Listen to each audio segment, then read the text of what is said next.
একদিন আমার কাছে 14 বছর বয়সী ছেলে এসে হাজির হল। সে এমন একটি ইচ্ছা প্রকাশ করল যা শুনে আমি কিছুটা অবাক হয়ে গেলাম। এত অল্প বয়সে এতটা সাহসের সাথে নিজের মনের কথা বলতে পারা সত্যিই অদ্ভুত ছিল। আমি ভাবলাম তার বয়স কম আর সরলতার কথা বিবেচনা করে আমি চুপ করে থাকাই ভালো মনে করলাম। তবে তখনকার পরিস্থিতি এমন ছিল যে আমার হাতে কিছুটা অর্থের প্রয়োজন ছিল। আমি মনে মনে ভাবলাম এই ছেলেটি তো আমার কোনো বিপদ ঘটাতে পারবে না। বেশিরভাগ সময় এ ধরনের ব্যাপার 2-1 মিনিটের বেশি স্থায়ী হয় না। তাই আমার জন্য এটি একটি সুযোগ হতে পারে যেখানে আমি উভয় দিক থেকেই সুবিধা পেতে পারি। আমার নাম বিনিতা। আমি 24 বছরের একজন স্বাধীন ও আত্মনির্ভরশীল মেয়ে। আমি দেখতে অনেক সুন্দর এবং আকর্ষণীয়। ছোট্ট একটি শহরে থাকি যেখানে সবাই সবাইকে চেনে। আমার মা বাবা অনেক ছোটবেলাতেই মারা গেছেন, তাই একা থাকার অভ্যাস গড়ে তুলেছি। আমার জীবনের সাদামাটা জীবনধারার প্রাধান্য আর নিজেকে নিয়ে গর্ব করার প্রয়োজন বোধ করি না। শহরের বাইরে আমার শান্তিপূর্ণ বাড়ি যেখানে গাছপালা ও ফুলের বাগান আছে। সকালে যোগ ব্যায়াম ও বাগানের যত্ন নেই। আর্থিক অবস্থা খুব ভালো না হলেও পরিশ্রম চালিয়ে যাচ্ছি। বই আমার প্রিয় সঙ্গী, বিশেষ করে রোমাঞ্চ ও প্রেমের গল্প। একা থাকার জন্য ঘরের কাজগুলো নিজেই করি। সেদিন একটু গরম থাকায় দোপাট্টা পড়েনি। এমন সময় দরজায় হালকা টোকা পড়ল। দরজা খুলতেই দেখি পাশের বাড়ির ছেলেটি, যার নাম অন্তু, দাঁড়িয়ে আছে। অন্তু মাঝে মধ্যে আমার বাড়িতে আসে। আমাদের মধ্যে একটি ভালো বোঝাপড়া আছে। আমাদের বাড়ির আশেপাশে প্রায় একটি ছেলে ঘুরে বেড়াত, যার বয়স খুব বেশি হলে 14-15 বছর হবে। তার চোখে কৌতূহলের ঝিলিক ছিল, যা যেন অনেক কিছু বলতে চাইছিল, কিন্তু প্রকাশ করতে পারছিল না। একদিন সে এসে বলল, দিদি, আপনার কাছে আমার কিছু দরকার আছে। তার চোখে এমন এক ধরনের উজ্জ্বলতা ছিল যা কিছু লুকোনোর চেষ্টা করছিল। আমি তাকে ঘরে আসতে বললাম এবং জিজ্ঞাসা করলাম, তোমার কি প্রয়োজন? ঘরে ঢোকার পর আমি তার চোখে কিছুটা অদ্ভুত এক ঝিলিক লক্ষ্য করলাম। সে আমার দিকে এমনভাবে তাকাচ্ছিল যেন কিছু বলতে চাইছিল কিন্তু বলতে পারছিল না। তার দৃষ্টি বারবার আমার পোশাকের দিকে গিয়ে আটকে যাচ্ছিল, যা আমাকে কিছুটা অস্বস্তিতে ফেলে দিল। সৌজন্য বিনিময়ের পর সে বলল, আমি একা থাকি এবং আপনার সাথে একান্তে কথা বলতে চাই। আমি আপনাকে কোনো অসুবিধায় ফেলব না, বরং আপনার প্রয়োজন মেটাতে সক্ষম হব। আমি ছেলেটিকে মাথা থেকে পা পর্যন্ত একবার দেখে নিলাম। উচ্চতায় বেশ লম্বা হলেও বয়সে সে বেশ তরুণ। আমি তাকে বিনয়ের সাথে জানিয়ে দিলাম, তুমি এখনো খুব ছোট এবং আমি মনে করি না যে তোমার বয়স এই ধরনের কাজে উপযুক্ত। আমি এর মধ্যে নেই। কিন্তু সে হেসে বলল, আমি ছোটবেলা থেকেই অনেক অভিজ্ঞতা পেয়েছি। মাত্র 10 বছর বয়স থেকেই এই কাজ করছি। আমার কোনো পরিবার নেই, আমি একাই সবকিছু সামলাই। আমাকে বিশ্বাস করুন, আমি আপনাকে নিরাশ করব না, বরং আপনার প্রত্যাশা পূরণ করতে সক্ষম হব। তার কথা শুনে আমি সত্যিই অবাক হয়ে গেলাম। সেই ছোট্ট ছেলেটি একা একা এত কিছু কিভাবে বলতেছে বুঝতে পারছিলাম না। আমি জিজ্ঞেস করলাম, তোমার বাবা মা কোথায়? সে বলল, আমি একা, বাবা মা নেই। অনেক ঘুরে বেরিয়েছি, তবে এবার এই কাজ শুরু করেছি এবং ভালোই চলছে। এখন আমি কাজটা আরও বড় করতে চাই, তাই আপনার সাথে কথা বলতে এসেছি। যদি আপনি সাহায্য করেন তবে আপনার উপকারে আসব। তার এই কথা শুনে আমি অবাক হলাম। আসলে আমারও এমন একজন সহকারীর প্রয়োজন ছিল যে ছোটখাটো কিছু কাজ সামলে দেবে। আর সেও আমাকে এমন প্রস্তাব দিয়ে দিল। পরের কথা ছিল, যদি তার সাথে চুক্তি করি তবে প্রতি মাসে কিছু অর্থ পাব, যা আমার জীবিকার জন্য বেশ সহায়ক হবে। তবে এটা ভাবলাম, যদি কোনো কারণে সময়মতো অর্থ দিতে না পারে তবে আমার জন্য সমস্যা হতে পারে। তবে সে ছিল মাত্র 14 বছরের এবং সহজেই তাকে আমার প্রয়োজন অনুযায়ী পরিচালনা করতে পারব। তাই নিজের সুবিধা বিবেচনা করে চুক্তি পাকাপাকি করলাম। আমি একা ছিলাম, তাই দোকানটি তাকে ভাড়া দিয়ে দিলাম। সে বলল, দোকানে সে থাকতে চায়, কারণ তারা পরিজন বলতে কেউ নেই। এতদিন রাস্তার উপর কাজ করত, এখন দোকানে সেটি চালাবে। এতে আমার আপত্তির কিছু ছিল না। ঠিক আছে, শুধু সময় মতো টাকা দিয়ে দিও, বললাম তাকে। এরপর সে দোকানে নারীদের ব্যবহারের কিছু জিনিসপত্র নিয়ে এসে সাজিয়ে রাখল। দেখতে পেলাম মাত্র কয়েকদিনের মধ্যেই তার কাজ বেশ ভালোই জমে উঠেছে। সারাদিন দোকান খোলা রাখত, আর অনেক মহিলারা তার দোকানে জিনিস কিনতে আসতেন। রাত হলে দোকানেই ঘুমিয়ে পড়ত। দীর্ঘদিন ধরে দোকানটি ফাঁকা পড়েছিল। আগেও কয়েকবার দোকানটি ভাড়া দিয়েছিলাম, কিন্তু কেউ বেশি দিন এখানে থাকতে পারত না। সবাই বলতো যে এই জায়গাটা ব্যবসার জন্য উপযুক্ত নয়। এমনকি ভেবেই নিয়েছিলাম এই দোকানটি আর কেউ ভাড়া নেবে না। কিন্তু এই ছেলে শুধু ভাড়া নেয়নি, বরং দোকানটি চালিয়ে বেশ জমিয়ে তুলেছে। আশ্চর্যের বিষয় হল, সে দোকানে নারীদের জন্য জিনিসপত্র রাখত, আর মহিলারাই তার ক্রেতা হয়ে আসছেন। দোকানের কাজের পাশাপাশি সে আমার ছোটখাটো কাজগুলোতেও সহায়তা করত। বেশ কর্মঠ এবং বুদ্ধিমান ছিল সে। দোকানে আসা ক্রেতাদের প্রতি তার আচরণ বেশ সদয় ছিল, আর জিনিসপত্রগুলো সুশৃঙ্খলভাবে সাজিয়ে রাখত, যা আমাকে বেশ মুগ্ধ করেছিল। তার দায়িত্ববোধ সময়ের সাথে বেড়ে যাচ্ছিল। প্রতিটি জিনিস অত্যন্ত যত্ন সহকারে পরিচালনা করত। ক্রেতাদের সেবায় মনোযোগী ছিল এবং তার কাজকর্মে ছিল এক ধরনের সততা ও পরিপাটি ভাব। সে নিয়মিত তার ব্যবসা উন্নতির দিকে নিয়ে যাওয়ার জন্য নতুন নতুন আইডিয়া নিয়ে আসত। নতুন কিছু কৌশল প্রয়োগ করেছিল, যার ফলে দোকানের বিক্রিও বাড়তে শুরু করে। কিছু সময় পর আমাদের মধ্যে বন্ধুত্ব গড়ে উঠল, আর আমার ছোটখাটো কাজে আমাকে সাহায্য করত। যখন খাবার একটু বেশি তৈরি হতো, তখন সেটি দোকানে পাঠিয়ে দিতাম। দোকান আর বাড়ির মাঝে ছোট্ট একটা দরজা ছিল। প্রয়োজন হলে সেই দরজা খুলে অন্তুর সাথে কথা বলতাম। ধীরে ধীরে আমাদের মধ্যে সম্পর্কের গভীরতা বাড়তে লাগল। আমি নিজেও একাকী ছিলাম, তাই অন্তুর সঙ্গে পেয়ে অনেকটাই ভাল লাগছিল। আসলে আমার কোনো সন্তান ছিল না, আর আমার স্বামী নরেশ হৃদরোগে আক্রান্ত হয়ে শয্যাশায়ী ছিলেন। সংসার চালানো বেশ কঠিন হয়ে পড়েছিল। কেউ কেউ মাঝে মাঝে সাহায্য করলেও দোকান থেকে আসা টাকাটা আমার জন্য বেশ সহযোগ ছিল। তাই অন্তুর সাথে সম্পর্কটা ঘনিষ্ঠ রাখার চেষ্টা করছিলাম, যেন সে দোকান ছেড়ে না যায় এবং আমার এই ছোট্ট আয়ের উৎস বজায় থাকে। তবে আমি জানতাম না যে ছেলেটিকে আমি ছোট এবং সরল মনে করেছিলাম, সে এতটা সহজ সরল নয়। আমাদের সম্পর্কের গভীরতা বাড়তে থাকলে আমি তাকে আমার বাড়ির ভেতরে আসার অনুমতি দিলাম। ছোট ছোট কাজের জন্য সে আমার বাড়িতে চলে আসত, আর বাকি সময় দোকানে কাটাত। আমার স্বামী নরেশের এতে কোনো আপত্তি ছিল না, কারণ আমার কাছে তখন 14 বছরের একটি বাচ্চাই ছিল। বরং অন্তুর উপস্থিতিতে আমাদের জীবনটা অনেকটাই জীবন্ত হয়ে উঠেছিল। আগের মতো একাকিত্ব আর মনমরা ভাবটা ছিল না। প্রয়োজন হলে অন্তুর সাথে বিষয়গুলি নিয়ে আলোচনা করতাম। কিছুদিন পর ঋতু পরিবর্তনের কারণে নরেশের স্বাস্থ্যের অবনতি হতে লাগল। আমার কাছে তাকে হাসপাতালে নেওয়ার মতো টাকাও ছিল না। একদিন এমনই এক সময় আমি চোখের জল ফেলেছিলাম। অন্তু আমাকে দেখতে পেয়ে জানতে চাইল, কি হয়েছে, তুমি কাঁদছো কেন? তাকে সব বললাম, নরেশের অসুস্থতা, হাসপাতালের খরচের চাপ এবং জীবন নিয়ে আমার একাকিত্বের অনুভূতি। একজন সন্তানের অভাব আমার জীবনের শূন্যতাকে আরও বাড়িয়ে তুলেছে। অন্তু আমার কথা শুনে মুচকি হেসে বলল, তাহলে সন্তান কেন নিচ্ছেন না? এতে সমস্যা কি? তার এই প্রশ্নে আমি লজ্জায় পড়ে গেলাম। বুঝিয়ে বললাম যে নরেশ এখন শয্যাশায়ী এবং এমন অবস্থায় সন্তান ধারণ সম্ভব নয়। বিবাহের প্রথম দিকে নরেশ ইচ্ছে ছিল না যে আমরা সন্তান নেয়ার ঝামেলায় যাই। যখন আমরা সন্তান নেয়ার প্রয়োজন অনুভব করলাম, তখন নরেশ আর শারীরিকভাবে সক্ষম ছিল না। তার এই হঠাৎ অসুস্থতা আমাদের জীবনকে একেবারে পাল্টে দিয়েছিল। নরেশের হার্ট অ্যাটাক হওয়ার পর থেকে সে আর সুস্থ জীবনে ফিরতে পারেননি। ভালোবেসে বিয়ে করলেও ধীরে ধীরে সেই সম্পর্ক বাধ্যবাধকতার রূপ নিয়েছিল, কারণ আমার সামনে অন্য কোনো পথ খোলা ছিল না। অন্তু হয়তো আমার মুখের অভিব্যক্তি বুঝে ফেলেছিল। সে বলল, আপনাকে চিন্তা করতে হবে না, আমি তো আপনার পাশে আছি। শীঘ্রই আপনার সব সমস্যা দূর হয়ে যাবে। অন্তুর কথায় আমার মুখে হাসি ফুটে উঠল। সে একাই এত সাহসী যে প্রতিটি সমস্যার মুখোমুখি হতে পারে, আর আমি এত বয়স পেরিয়ে এসেও সাহস জোগাতে পারেননি।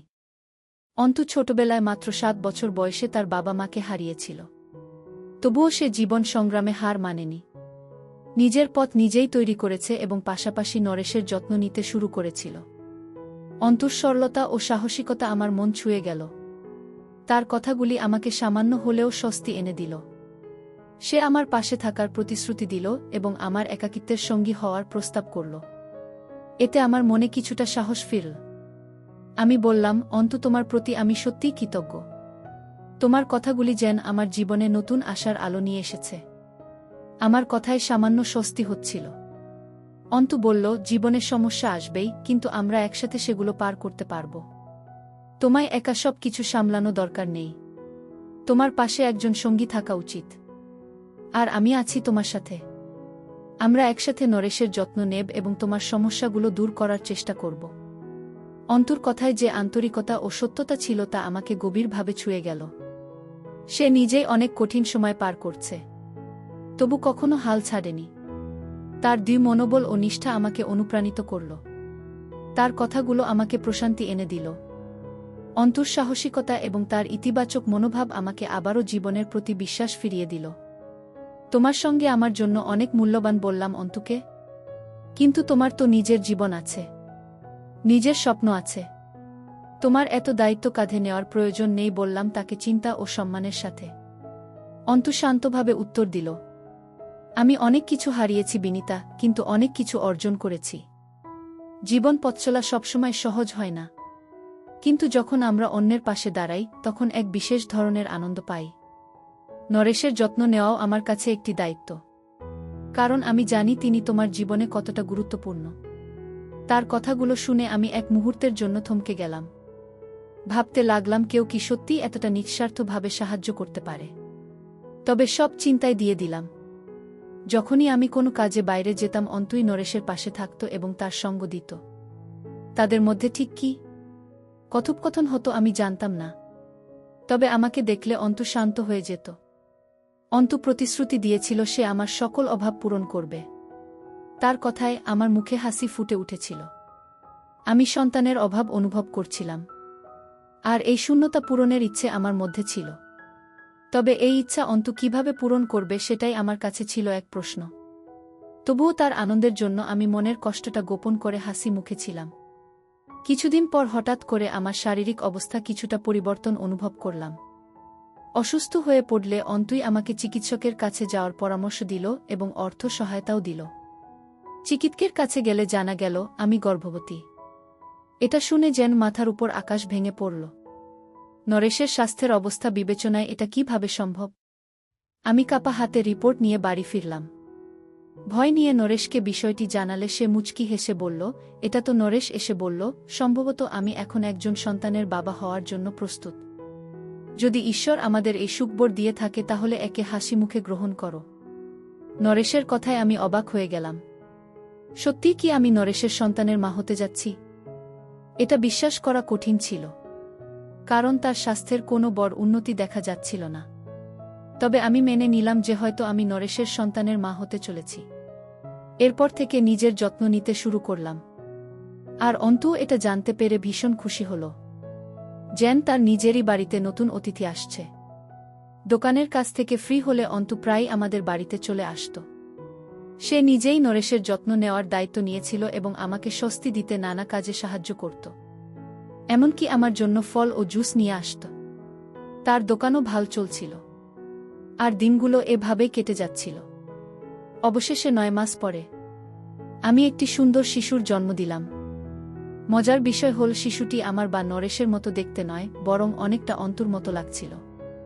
আমি কখনো শিশুর মুখের দিকে তাকাতাম, কখনো অন্তুর দিকে। হাসতে হাসতে অন্তু বলল, আপনি তো আমাকে এত দেখেছেন যে আপনার বাচ্চাটা আমার মতো হয়ে গেছে। কথায় তো আছে, মা যদি গর্ভাবস্থায় কাউকে বেশি দেখে সন্তানও অনেক সময় তার মতো দেখতে হয়। অন্তুর এই কথায় আমি লজ্জায় মাটিতে মিশে গেলাম। এত কম বয়সে তার এসব বিষয় জানা দেখে অবাক হলাম। আমার কোলে সন্তান আসে আনন্দে আমার মন ভরে উঠল। বাড়িতে ফিরলে মনে হচ্ছিল জীবন যেন নতুন করে বেঁচে উঠেছে। কিন্তু সন্তান হওয়ার পর ব্যয় অনেক বেড়ে গিয়েছিল, আর বুঝতে পারছিলাম না কিভাবে সব সামলাব। তখন অন্তুই আমাকে সাহায্য করতে লাগল। সন্তানের খরচের দায়িত্ব সে নিয়েছিল। আমাদের জন্য সে মোটেই অপরিচিত ছিল না। আমি তাকে ছোট ভাইয়ের মতোই আপন ভাবতে শুরু করেছিলাম। তার জন্যই আমাদের অবস্থা এখন অনেক ভালো। ভাবলাম তাকে ছোট্ট একটা ধন্যবাদ জানানোর জন্য তার প্রিয় খাবারগুলো রান্না করে খাওয়াব। অন্তু আসার আগে আমি বাচ্চাটিকে ঘুম পাড়িয়ে আমি রান্নাঘরে কাজে লেগে পড়লাম। কিছুক্ষণ পর অন্তু এলো, তার মুখে মিষ্টি হাসি। আমি তাকে সাদরে অভ্যর্থনা জানিয়ে খাবার পরিবেশন করলাম।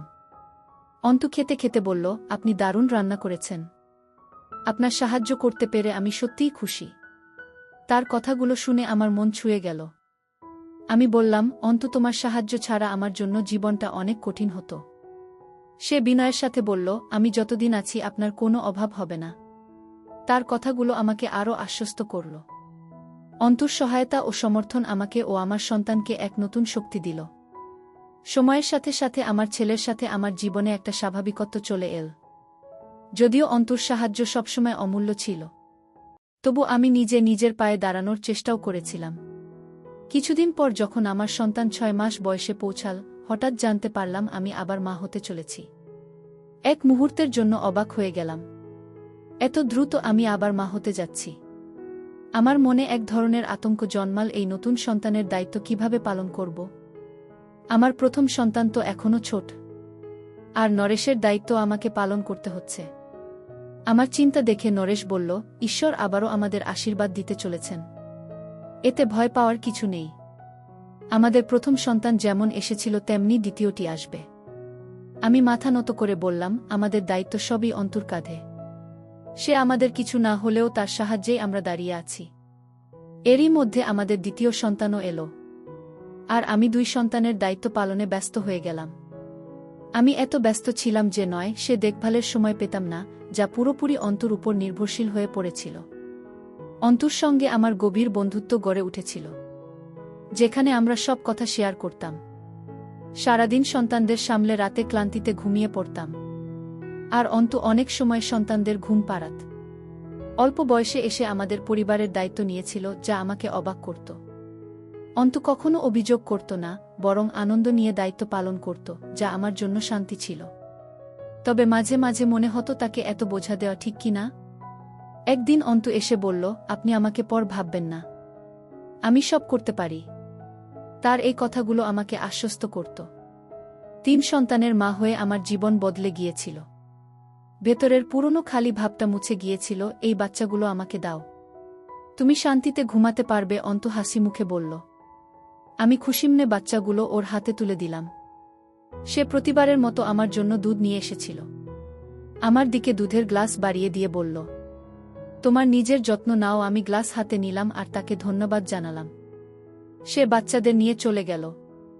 দুর্ভাগ্যক্রমে আমার হাত ফসকে গ্লাসটি পড়ে ভেঙে গেল এবং আমার কাজ বাড়ল। আমি তাড়াতাড়ি ঘর পরিষ্কার করলাম এবং ক্লান্ত শরীরে বিছানায় শুয়ে পড়লাম। কিছুক্ষণ পরেই আমার মনে হল যেন কেউ আমার ঘরে এসে উপস্থিত হয়েছে। আমার শ্বাস বন্ধ হয়ে আসছিল, মনে হচ্ছিল কেউ ঘরে ঢুকে পড়েছে।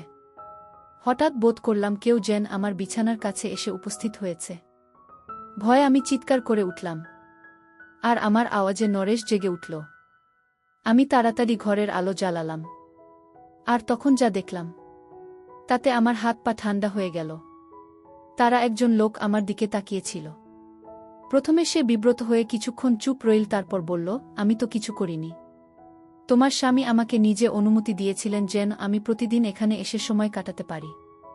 তিনি বলেন, এভাবেই তিনি কিছু টাকা আয় করতে পারবেন এবং সংসারের কিছুটা খরচ মেটাতে পারবেন। লোকটির কথা শুনে আমি হতবাক হয়ে গেলাম। সে বলল, তোমার স্বামী নিজে আমাকে বলেছিলেন আমি যেন তোমার কাছে এসে কিছু অর্থ উপার্জনের পথ খুঁজি, যাতে সংসারের পরিস্থিতি কিছুটা ঠিক করা যায়। আমার চিৎকার শুনে অন্তু ছুটে ঘরে এসে ঢুকল, আর লোকটি তাকে দেখে বলল, অন্তু, তুই তো বলেছিলি যেও ঘুমিয়ে থাকবে, কিন্তু সে তো জেগে উঠেছে। এই কথাগুলো শুনে আমার পায়ের নিচের মাটি যেন সরে গেল।